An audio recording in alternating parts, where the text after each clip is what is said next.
Here called Black Teen Bystander Dies After Shooting Near University. Family says cops did nothing. Black Teen Bystander dies after shooting near GSU. Yeah. Here we go. Very sad story. Let's put it up full mass. Here it is. A black teen. She was bystander. She dies after shooting near Georgia State University Georgia State. in Atlanta. 19-year-old Deasia Hart, a Georgia mother, who was caught in the middle of crossfire and left in critical condition following the shooting near Georgia State University. This happened October 29th. She later died from her injuries on November 6th.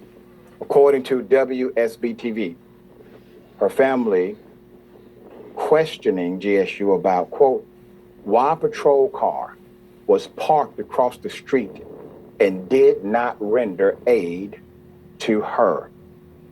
Hart's loved ones shared a heartfelt statement about her life, emphasizing she was a loving friend, family member, and mother to her 1-year-old child, and how she was a recent 2023 graduate who planned to enroll in school for spring of 2024 with aspirations to become a lawyer. Per Atlanta News First, the family has hired nationally recognized attorney L. Chris Stewart, he happens to be a good friend of mine, to investigate the incident. He has a major firm. Hart's family said Atlanta's 911 call center did not respond to multiple calls following the shooting, and said Hart's friends put her in their own car and drove her to the hospital themselves. There's more. According to Channel 2 Action News, they received the following statement from Georgia State University Police Department in response to the family's claim that a GSU patrol car was parked across the street and did not render aid. Quote, GSU PD was notified by Atlanta Police Department of the shooting incident. When GSU police arrived, the City of Atlanta Police Department was on scene. As from all the videos we have reviewed, we did not see a police vehicle in the footage until Atlanta police arrived after the incident had taken place, end quote.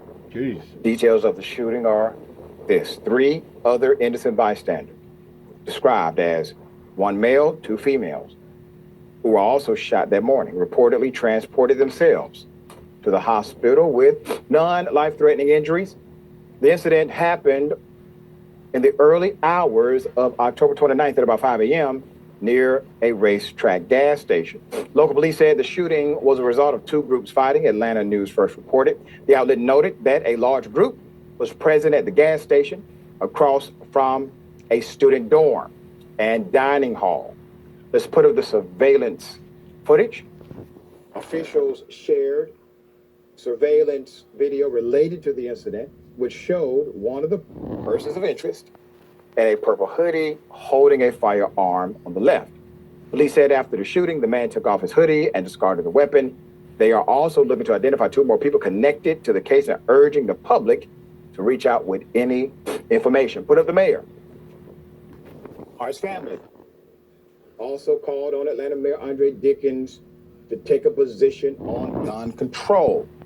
In an October 29th statement, GSU President Brian Blake announced 2 of the victims were students, but did not release their identities. He also swore the safety of the GSU community was a top priority, as the university will be assisting police on the matter. Meanwhile, some of the students told 11 Alive they feel a lack of safety on campus following the shooting. The October 29th shooting comes roughly 6 months after You cops don't do shit. a shooting in April, in which another student was shot.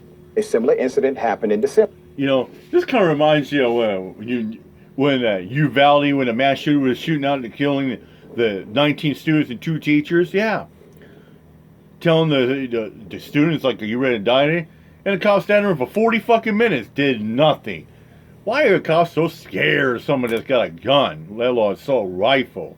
I mean, they got tactical gear, machine guns, all this shit. Body vests, all like that. But they're so scared of. Or it's the lack of they're too fucking lazy to do shit. That tells you. cops are going like, well, I just want to do my shift and go home to my family. Fucking Christ. December of the previous year, resulting in a fatality. Yeah. All the incidents happened at or near the racetrack gas station, near the intersection of Piedmont Avenue.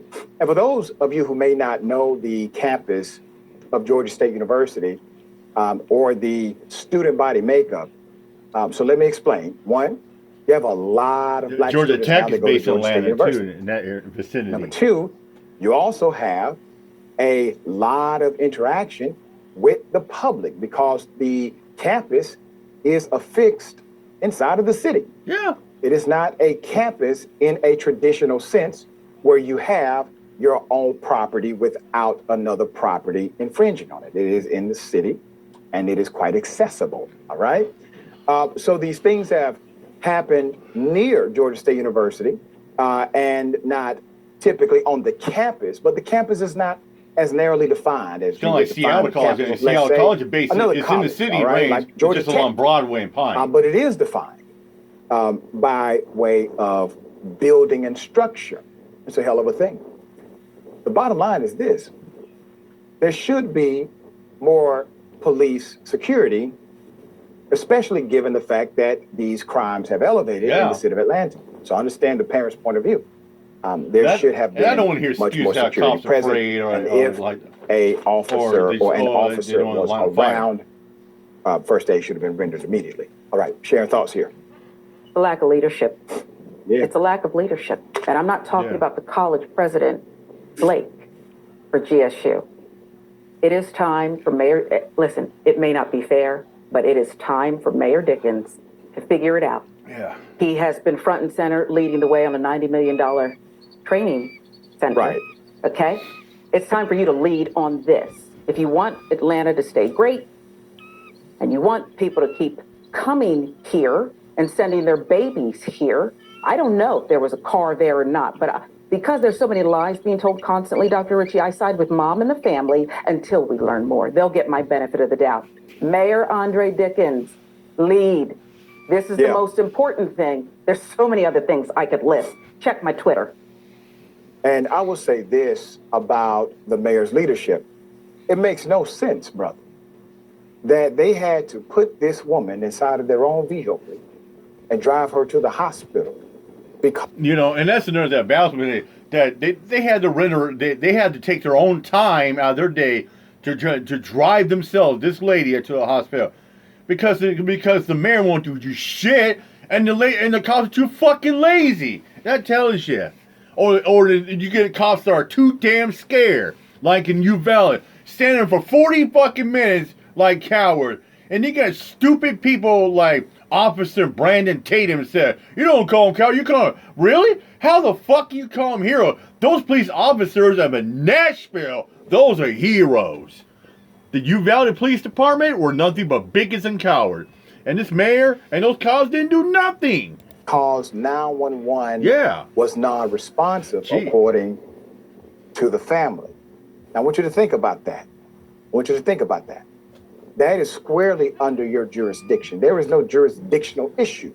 No, because it's in the city. You are in charge of 911. You are in charge of the police. I don't care what they say. I don't care what the chief says. You, sir, have... And besides, Mr. Mayor, you're the one who wants to construct and build a cop city in Atlanta. Yeah, if you want to have cop city more police like that, maybe you should start training your officers in the city. Executive control over the police department, okay? These things are avoidable when a person is shot naturally. Seconds create a lifetime. All right. Can I tell you one other thing real quick? In the last year and a half, as you know, I've had to call 911 to get aid for my elderly parent. Mm-hmm. Every time I'm put on hold. Wow. Every time there's a report. That's ridiculous. It's so Mayor unfortunate. Dickens. Yeah, Mayor Dickens. Maybe I said Mayor Dickens, but it's time to pull your head out of your ass, put the brain cells to use, buddy. We were here 2 years ago. Like literally 2 years ago, we had a very similar story about how everybody was being put on hold. Yeah. When they called 911. It was automatic. It wasn't that you got somebody to put you on hold. Back. Right? Back so now. it's back now. Mm-hmm. Damn shame. That's ridiculous. You call 911, you needing emergency aid and help, and they put you on hold. That is unexcusable and unacceptable, especially from Mayor of Atlanta, Mayor Dickens. Do right. And here's one I had my job. Peace out.